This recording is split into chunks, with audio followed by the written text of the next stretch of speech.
এগুলা গ্রহণ করেন, তবে মূল কাজ ওই আসল জায়গায় দরখাস্ত করে রাখেন, কারণ মঞ্জুর হবে সেখান থেকে। আর সেটার জন্য আল্লাহ নবী আইয়ুব আলাইহিস সালামের একটা দোয়া আল্লাহর খুব পছন্দ হয়েছে, কোরআনে সেটা উল্লেখ করেছেন।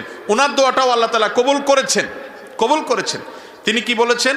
তিনি বলেছেন, আন্নী মাসসানিয়াদ দুররু ওয়া আনতা আরহামুর রাহিমিন।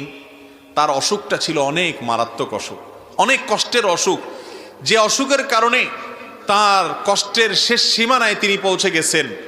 এত কষ্ট, এত যন্ত্রণা, এত অসুখ, এটা থেকে রক্ষার জন্য তিনি বলেছেন, রব্বি আন্নী মাসসানিয়াদ দুর, ও আল্লাহ আমার কষ্ট আমাকে পেয়ে বসেছে, কষ্ট পেয়ে বসেছে, আমার অনেক কষ্ট আল্লাহ, অনেক অসুখ।